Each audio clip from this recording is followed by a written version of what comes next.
Hi, everybody. It's Dr. Laura with Connect My Brain. Thanks so much for tuning in. I have such a special time for you today. I have been so blessed to know both of these doctors for a very long time, and their approach is incredible. I send patients to them because their work is really second to none.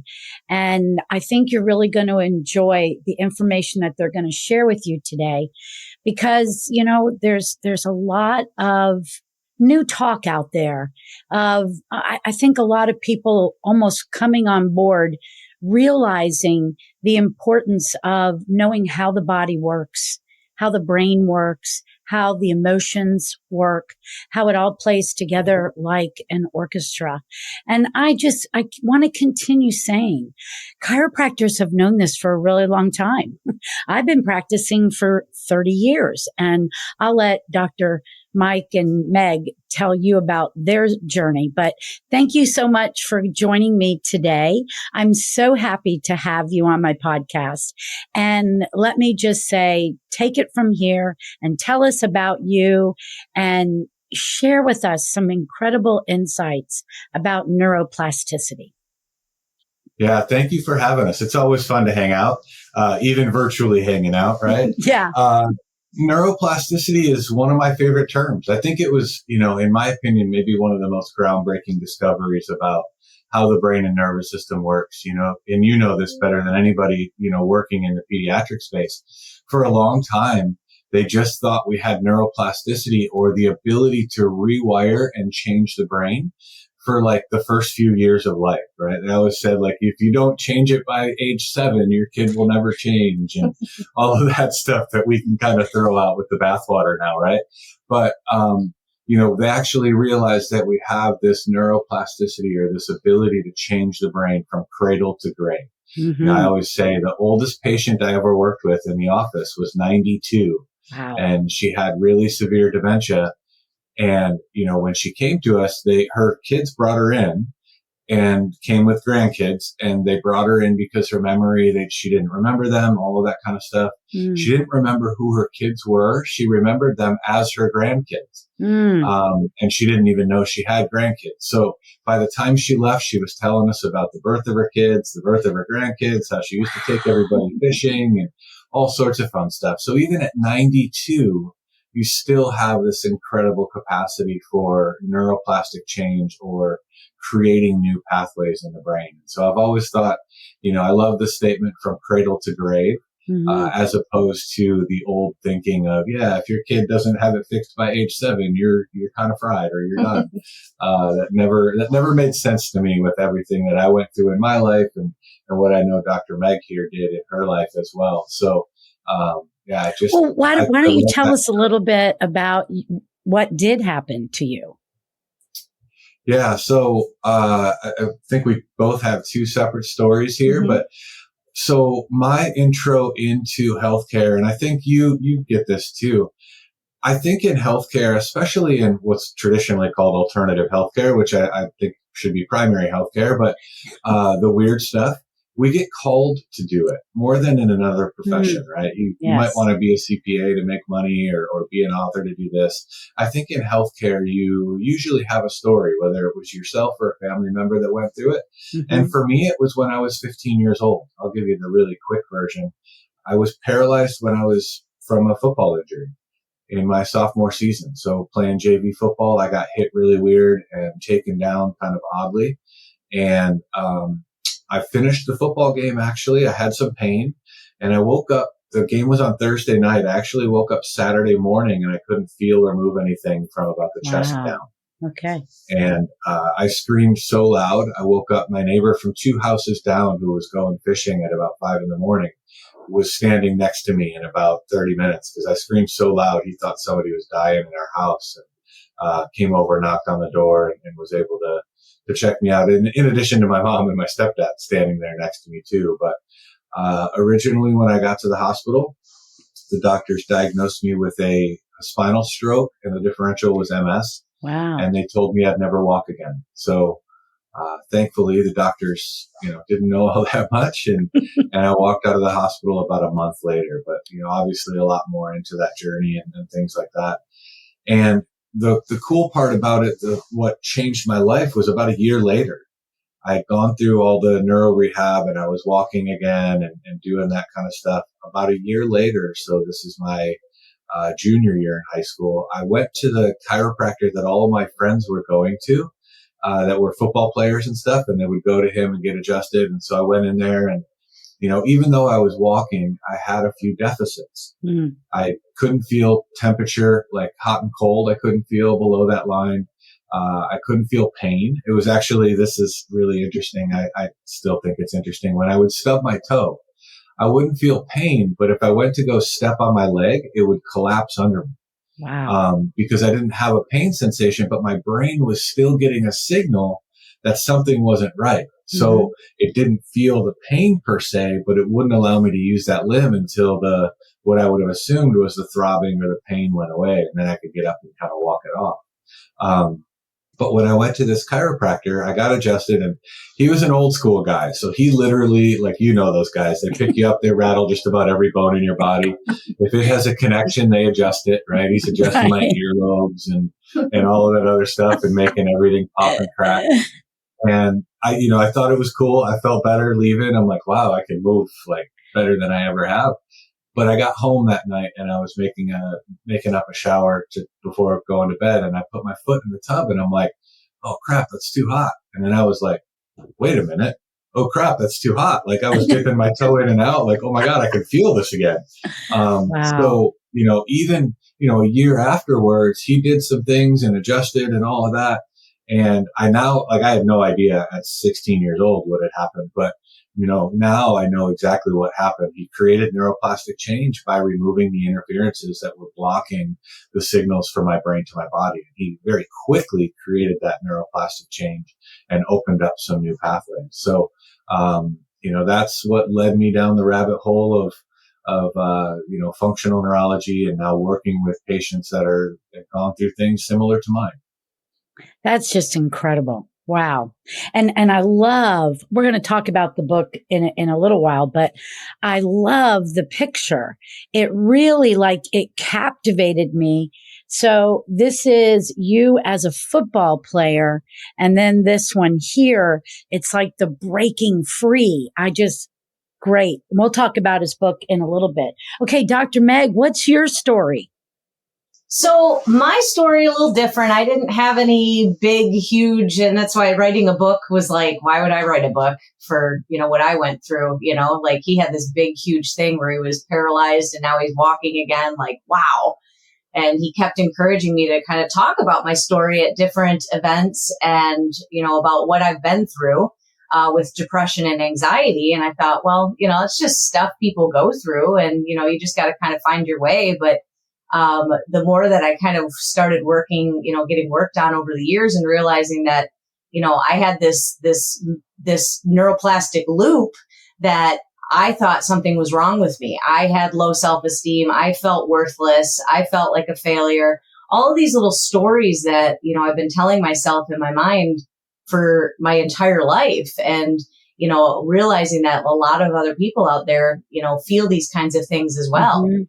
I had a great life growing up. I have two amazing parents and an awesome little brother, come from, a pretty big Irish family. And, every family's got their stuff. But, from looking back at my life and working with the patients I've worked with and seeing, some people have been through some really hard stuff.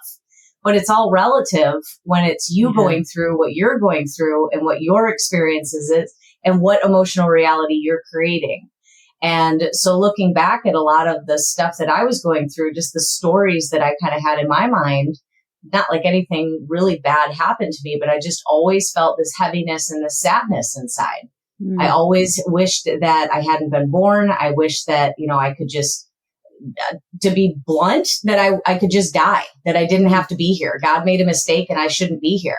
And I didn't know as a young child that that's not something normal for somebody to, I knew it wasn't normal because nobody around me was talking about it, but I didn't realize that this was such a neuroplastic thing. I didn't understand any of the stuff I know now, knowing about the brain.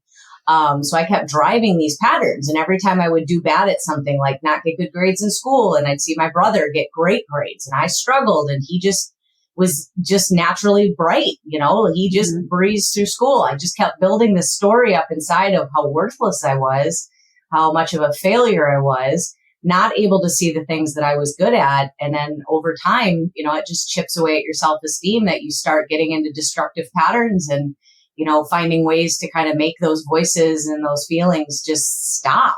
Yeah. And, I found my way into drinking, and now I'm a recovering alcoholic of 17 and a half years, and wow. I'm thrilled. But, a lot of these things that, a lot of people find their way to these coping mechanisms because they don't know what else to do. And I did therapy for decades after a lot of destructive patterns that, I found in high school, and really losing myself in high school and getting in with bad crowds and stuff like that. I, got in some trouble, and, it's all put in my book of, what I went through and the thoughts that I had. And I realized that wasn't my true self. That was me calling out for help, but I didn't want to ask for help. I didn't feel comfortable. And I've talked to my parents since I've written this book, because a lot of stuff came out that they didn't even know that I was going through. And of course, I see this with the parents that I work with, on their kids when they're trying to figure out, why is this behavior? Why are they acting this way? And it's, a lot of times it's, things they're picking up in their environment, that they're creating these stories, and it's not the parents' faults. It's not the grandparents' faults. It's not the world. It's their interpretation of what's going on in them. Yeah. And it goes so much deeper that with, genetics, and we could get into the studies about the mice and, generations of stress that we carry from, other generations. So it's bigger than just your parents failed you. There's a lot more to it. And that's what I've been able to realize through, going through the journey that I've gone through, and doing, chiropractic was what brought me to neuroemotional technique, which I claim to be the saving thing of, my emotional world. Mm-hmm. I'm not the same person that I was when I started chiropractic school, and then started working on neuroemotional technique and getting that done, as well as working on others, and realizing just how many of these little stories I had in my deep subconscious mind, or our limbic brain, that were controlling how I was seeing my world and keeping me from doing things that I wanted to do. Right. I wanted to be able to do these things. I felt this fire inside, but then that voice would come in of, you're a failure and you're going to screw up, and so just don't even try. And I knew at the core of me that there was something else there, but I couldn't get beyond those paralyzing feelings that were attached to those old memories that I had created to protect myself in my world.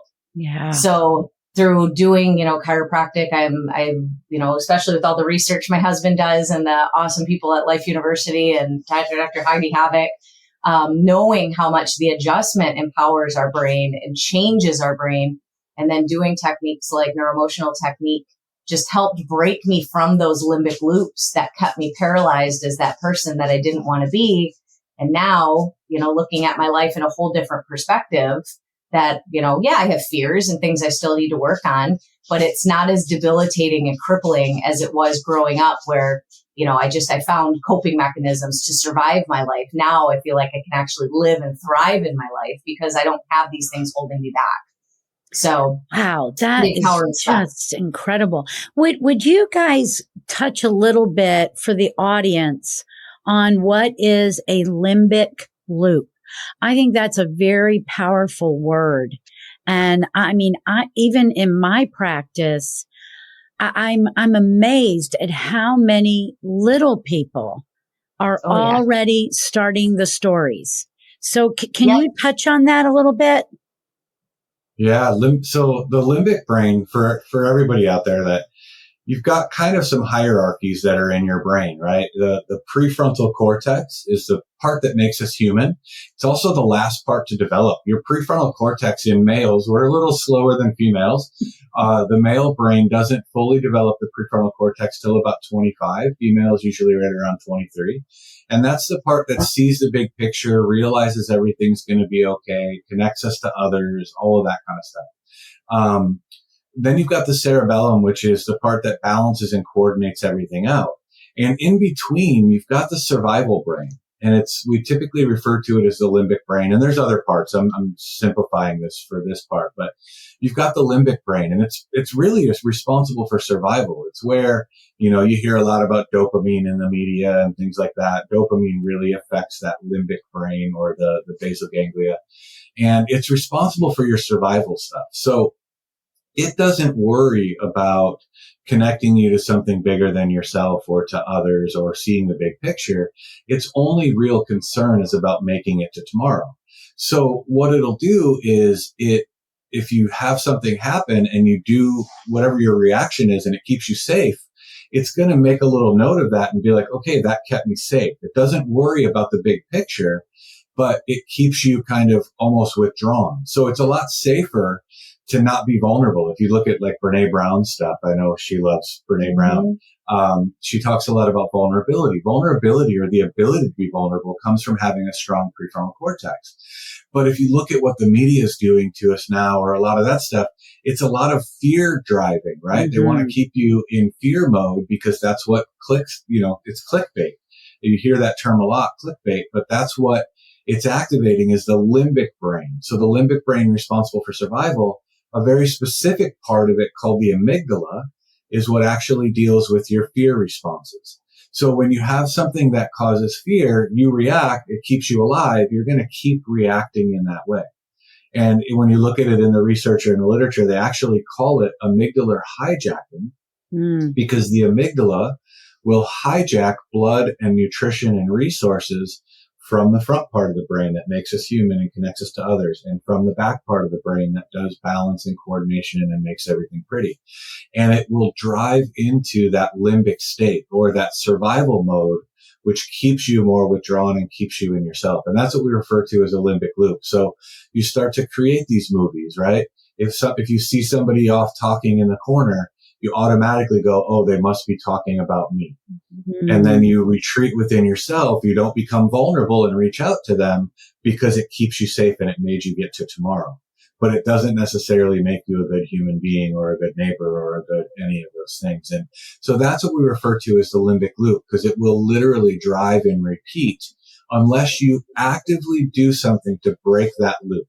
So you have to actively engage the prefrontal cortex, actively engage the cerebellum to break that limbic loop and stop she always refers to it, and you kind of alluded to it too, to break the home movies that they're creating in their mind, right? Well, I love the whole concept behind helping people understand that what goes on in our brain is practiced. And if you want something different, you have to step off that hamster wheel and go another direction. And sometimes that's hard, but that's when we can step in and guide you, right?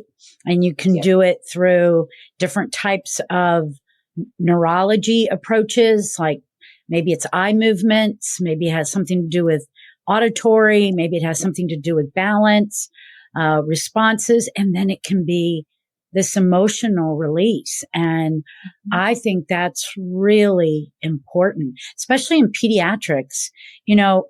Sadness is more on that right side of the brain.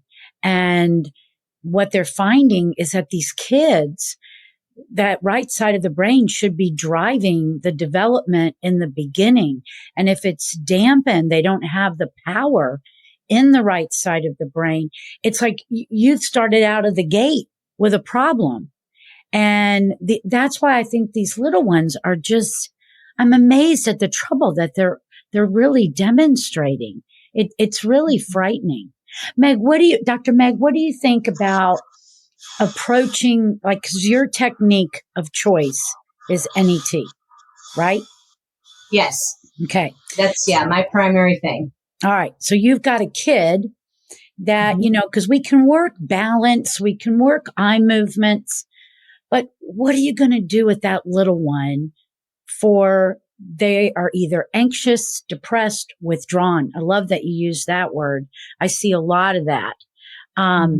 What do you explain to the audience, what does that really look like for a chiropractor to approach the emotional part? Yes. So, and kids are fun to work with. Some don't really want to offer up their feelings. And I tend to relate with those when I think back to me being a kid and maybe not feeling safe in, being able to share, especially the oldest. Sometimes we get the chatterboxes that want to share everything, but a lot of times they want to kind of close down, retreat, like Dr. Mike was saying, in those emotions. But it's so interesting how when we do the technique, and with kids, obviously we have a little bit of a different way to work with them because, adults can use their language better.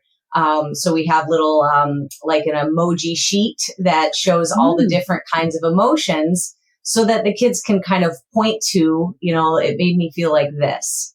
When we find kind of what meridian system or what organ system holds the emotions, because our organs are where our emotions are stored. So like our stomach is responsible for worry, our liver for anger, our kidneys for fear, grief in the lungs. So when we find out whatever it is that we're working on, whether it's, something in school or, maybe disagreeing with our brother or sister or mom or dad, and we work on that and focus on that, then what we'll end up doing is having the kid kind of point to what does that, if they can't use their words, tell me what that feels like. And then they can say, I felt sad. And then we'll go back to an original time in their life where they might have felt similar feelings. Where did this kind of stem from? Where did this kind of limbic loop kind of start? And it's so amazing how when we work with kids, how a lot of times when another sibling's been born, even if it's not just the oldest, but and that's going to happen. It's not like we're not going to not have more children, but it's how that affected their little world and changes how my role in this world now is different because there's this other person that's stealing all my time, but I'm 3. So I don't understand that, the things that an adult would. So we can look back at it from an adult perspective and say, well, yeah, okay, I wasn't thrilled I had a brother, but watching these kids in the moment when you're talking to them about it and seeing, the reactions in their body and their bodies get tense and they kind of go into more of a flexion posture. Like they're remembering that like it happened yesterday. Yeah. And those feelings are real. And there's nothing wrong with that. Every single person has reactions to things differently than the next person. But it's when those feelings don't get resolved, then we just keep building these patterns based on these feelings and move into our future. And that's when we become the adults that, have the feelings of abandonment or feelings of insecurity. They start somewhere and usually at a time that, we just didn't understand. We didn't have the logic to make sense of all of these things. So we just retreat. We feel this, we create our story. And then that story builds into, so with the kids, it's great because let's get to it. Let's let it go. And then these little fears that they have, the being worried about, we had a little boy that came in that was terrified of flying on planes but their family lives out of state. So they wanted to go back and be able to visit, but mom didn't want him having, a meltdown every time because he was terrified that something was going to happen, even though logically nobody could figure out why was he so upset. We've never had an accident. We've never seen anything bad. Why is he like that? Well, it doesn't necessarily have to be a 1-on-1 with the plane. Right. It's something's triggering his little nervous system to not feel safe and for fear to come up. So we worked on it and it came up to something completely unrelated to planes. Wow. But as he was allowed to process that and think about that memory, feel that little emotion because it's a real emotion and that's what we're coaching them through. It's okay to feel that. We're going to breathe that out. We're going to let that go. Then he got on the plane and he was fine. And now it's not an issue. So now he's not going to be 40 years old, still having panic attacks when he gets on the plane because he was able to let that go as a little one and move forward being a little bit more free and feeling safe in his environment. So kids are fun to do this with. Is that understanding that this stuff gets trapped inside of you. And sometimes it is as easy as, will you validate it for me? And then let it go and teach somebody how to let it go. Who goes around teaching that part? I do this thing in the office with the kids. I don't know if you've ever seen this, but it was a little documentary that looked at polar bears and giving them an injection to make them go to sleep. And then when they woke up, all they did was shake it off and then went back to their cool groove move. And so when the kids get upset, I go, come on, let's be like the polar bears and just shake it off. I love that. Sometimes I think we have to give a child, we have to give them the tools because their library is so small compared to our library, right? And we have to give them, we have to give them some tools. So to kind of circle back, we started off with neuroplasticity. So let's give a few examples of positive and let's explain the other half of the story of neuroplasticity. Who wants that one? Yeah, so I love talking about negative and positive neuroplasticity. Every time it's a nerdy word, she throws it back at me. So, the idea of neuroplasticity really came about for learning new things, right? If you have a part of the brain that's damaged or injured, even though you might lose that function for a while, we now know that other parts of the brain can actually take up that function and be retrained to restore that function that was lost, right? So I love the story of salamanders. They actually took, this is how they found neuroplasticity. You have a nerve called the optic nerve, which runs the visual system. So it takes the information from your eyes and it sends it to the occipital cortex, which is where you process vision. So they took salamanders and they cut their optic nerve, and instead of going to the occipital lobe where you process vision, they ran it to the temporal lobe where you normally process sound. Mm-hmm. And you would expect what happened. The salamanders lost vision, right? For a few weeks. And then a few weeks later, what they noticed was amazing. The vision actually started to restore because the optic nerve was still intact. So the brain actually, because vision is such an important conscious sense, it's your most important conscious sense, but it was so important to the salamanders, well-being in life, they reappropriated the part of the brain that did sound into processing vision, and they could start to see again. Not as clearly as they did before, but they were able to see danger. They were able to see lights and dark and those types of things. So that's what really opened the book on neuroplasticity. So you can learn to do all sorts of things. We have brain injury patients all the time that can't walk when they come in. And even though it's 2 years later, which I know most of the medical doctors say after 2 years, you can't restore any function. It's again, maybe a fallacy, but, 2 years later, we can still restore function post-stroke or post-brain injury. And so your brain can learn new tricks in a lot of different ways by creating that neuroplastic change or retraining the brain. But anything that can be used for good can also be used for bad. Mm-hmm. So like negative neuroplasticity is, I love to explain it this way to patients. Your brain gets really good at doing whatever you tell it to do, right? And that's like to your point of you've got to practice this. Whatever you practice, your brain's going to get good at. In Dr. Meg's example of mental health, there's a negative neuroplasticity there. Mm-hmm. If you start telling yourself negative things, wherever they come from originally, you'll start to believe them. Mm-hmm. And that then can become wound up and become neuroplastic. Chronic pain is another great example. We have patients who had an injury and the injured part of the body heals, but they still have pain there. And that's a negative neuroplastic loop of your body learning to do pain so well that becomes the default pattern. Mm-hmm. And so you have to do something, and you can do something to break that loop and get through some of those, chronic pain or mental health. Those are the two kind of most common negative neuroplastic loops that we see.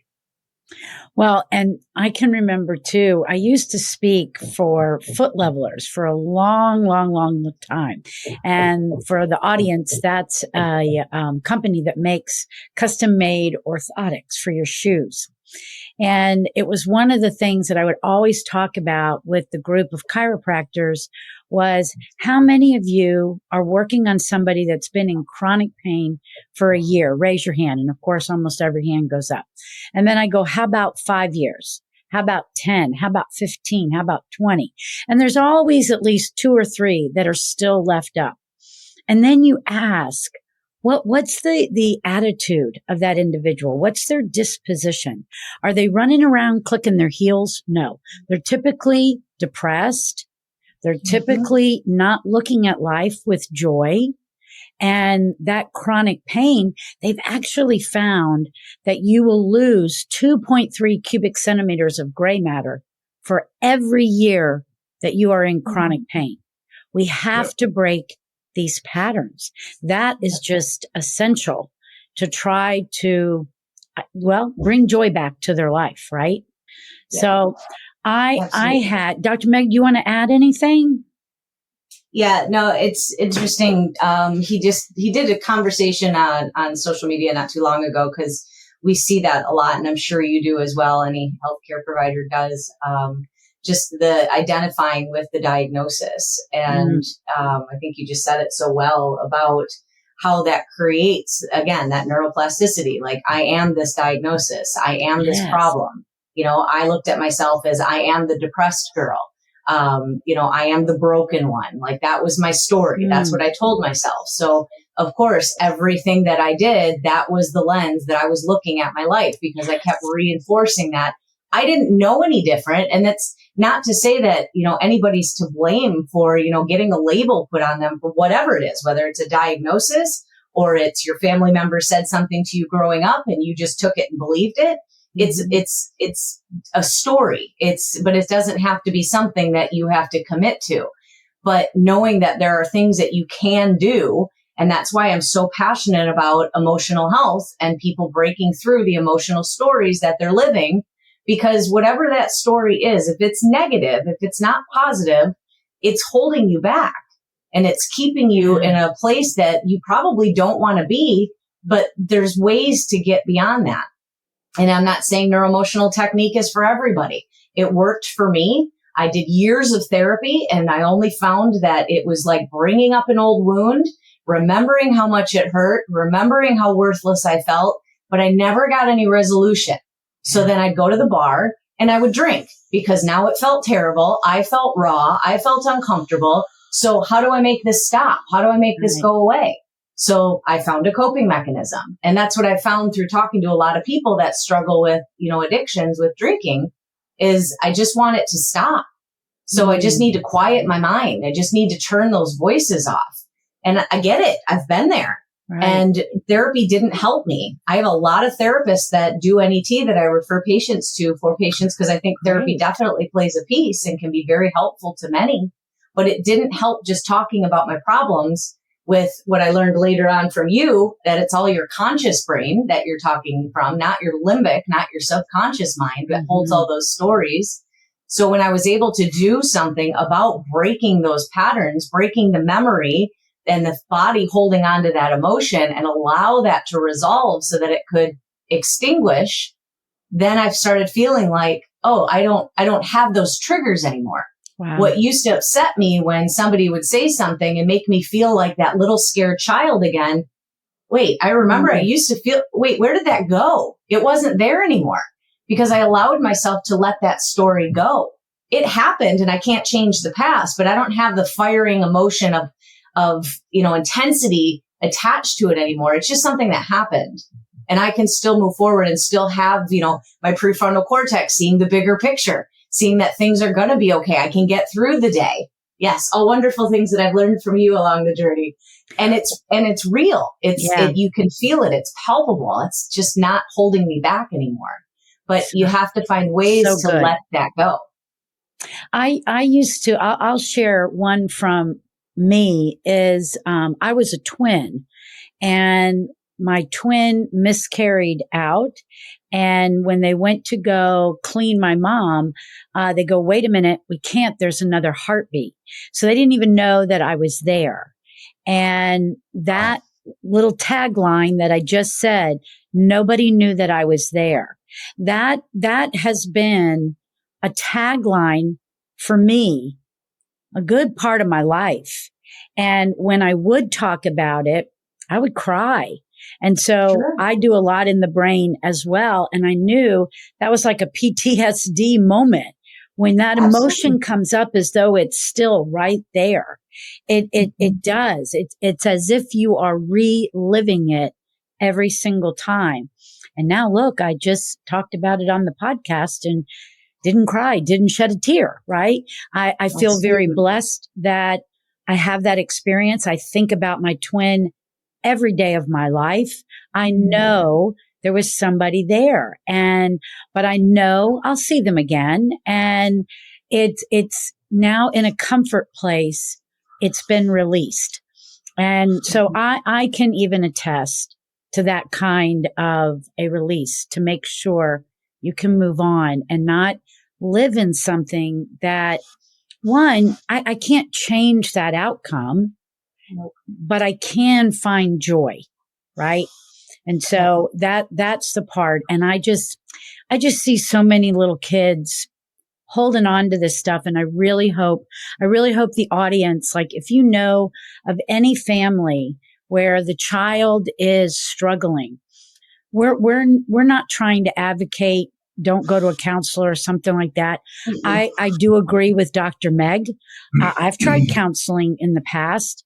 As I've learned more about the brain, the more you talk about this stuff, you're just like burying it and making deeper grooves in the brain for it. And I want us to all get on the other side. So looking at something like NET, reaching out to Doctors Meg and Michael Longyear in Jacksonville, Florida.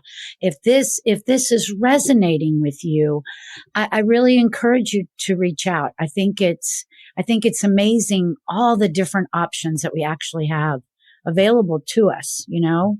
Well, let's talk about your books. Da, da, da, da. Okay. So go into the little piece about why did you write a book? I never wrote one on purpose, to be honest. So the title of mine is Never Accept Your New Normal. And that came from, I never wanted to be an author or do anything like that. But to Megan's point around the emotions and to your point around the emotions, I never really dealt with mine. Like you said, you know, whenever you would talk about it, you would cry. And I just never wanted to go there.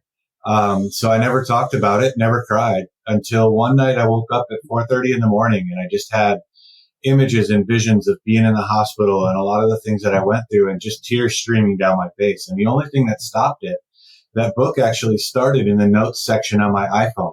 I just had to start writing down like what I was seeing and what I was going through emotionally. And then the tears stopped. And then I woke up again the next night and the same thing happened and I wrote more. And after going through that for a little while and then consciously writing some things so that I could sleep through the night, I looked down and I had like 10,000 words.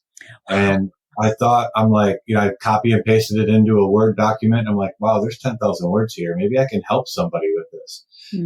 And then because I was already working in the space of, you know, working with, you know, brain injuries and spinal cord injuries and stuff, I thought, well, what if I incorporated some of my patient stories of patients that have come to me and gone through what they've gone through. And so the Never Accept Your New Normal is because my new normal was supposed to be in a wheelchair. And I didn't accept that. And thankfully, neither did the physical therapist they put me with, because that's a big reason why I got out of the hospital is, you know, they originally put me in PT to learn how to use my wheelchair. And I told her, I'm like, I'm not rolling out of here. So you can either help me with that or find somebody else. And she helped me with that. And so, you know, I didn't accept my new normal. And I have a lot of patients, and I know you've had a lot too, that come and they bring in their grocery bag of medical bills. And they're like, my doctor said this is as good as I'm going to get. Is there anything you can do for me? So that's where my mantra of never accept your new normal. There's always something that can be done to help. And so I incorporated some patient stories into the books to support what I had gone through. So you can see it's not just a one-off, right? It wasn't just me doing that everybody has the capacity to beat what their diagnosis is or to beat that thing that they've been given. And I do say given because, you know, and I talk about it in the book and I know Dr. Meg does too. I don't think things happen to us. They happen for us. And looking back on my injury now, I wouldn't necessarily wish anybody going through what I had to go through. I also wouldn't change it for anything in the world because I really like where I'm at. I really like what I do. And I think it showed me and put me on my path and my purpose. And that's really what the book is about. It's about transforming those things that you go through into fuel to drive you to your purpose and to your passion to be able to help others. Beautiful. All right, Dr. Meg, tell us about The sad heart behind the smile.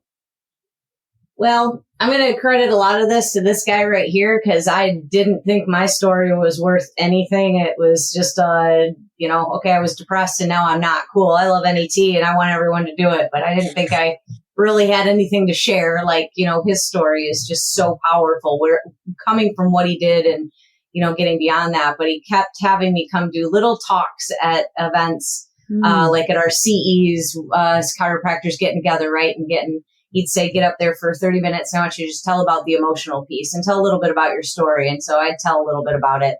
And, we have an event at chiropractic school called Talk the Tick, getting up and talking about your why to chiropractic. Well, I got into chiropractic because NET made a difference for me and I wanted to learn it. And when I found out Life University had a club on campus, I got this crazy idea at 36 that maybe I should be a chiropractor. Never thought that I'd be a doctor. I wanted to run his office and do what I thought I was good at, running offices, doing this stuff like that. So when I got up and I told my story, I started out the first part of it with, hi, my name's Meaghan and I'm an alcoholic. And everybody laughed because, like we joke about that, right? Like everyone laughed. So uncomfortable. It was so uncomfortable. Yep. And then I continued on with, after, a couple failed suicide attempts and stuff. And you just saw people looking like, whoa, this person that's all smiley and happy is a recovering alcoholic and tried to end her life. What are you talking about?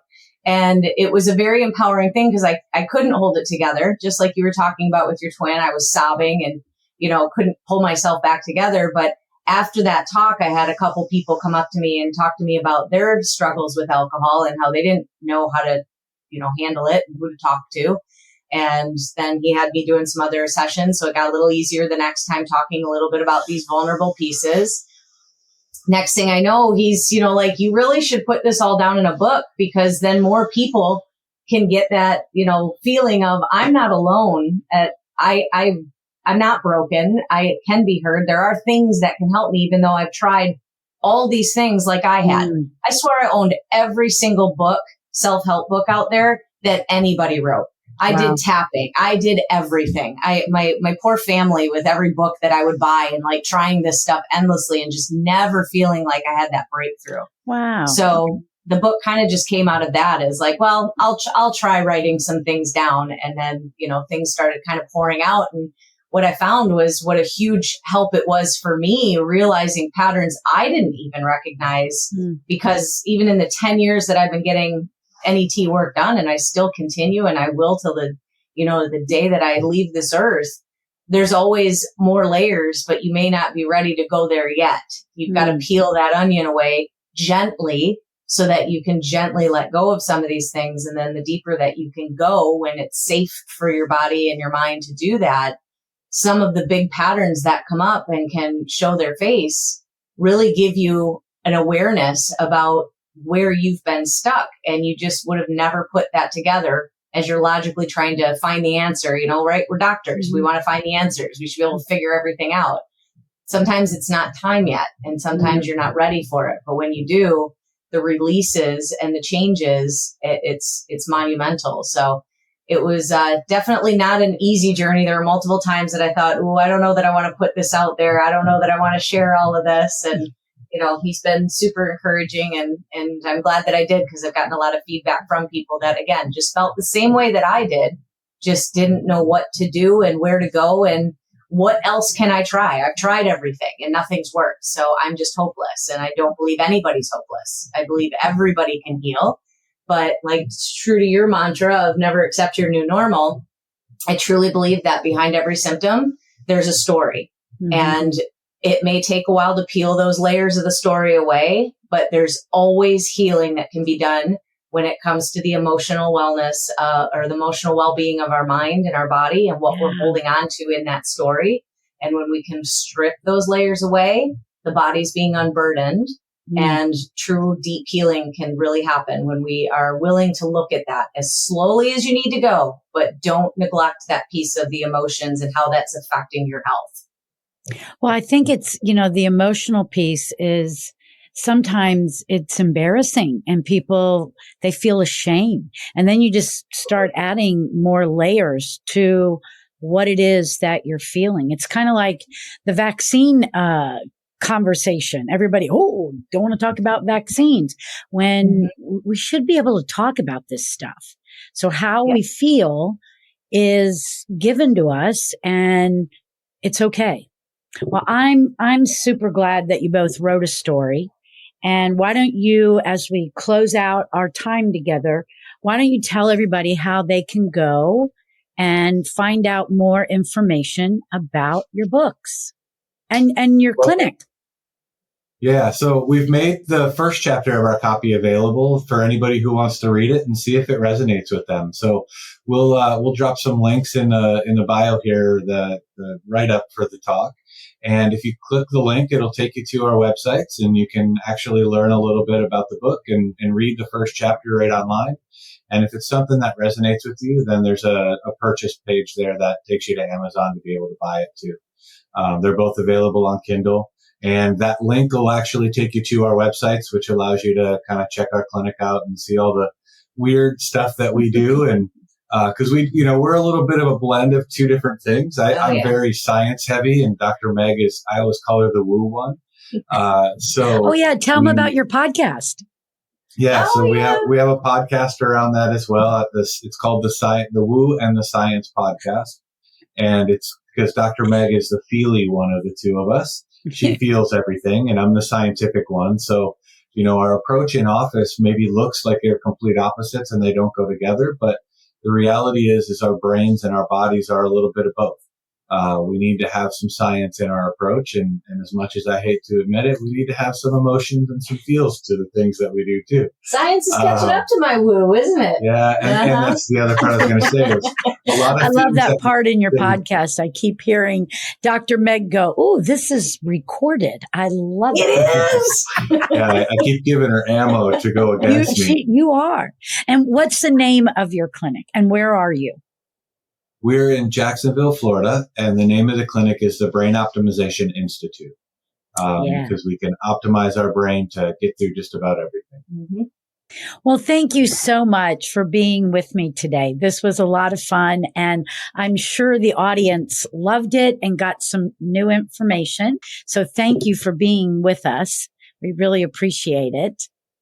Absolutely. Thanks for having us. Okay, so we're going to close it out. Remember, go check out connectmybrain.com.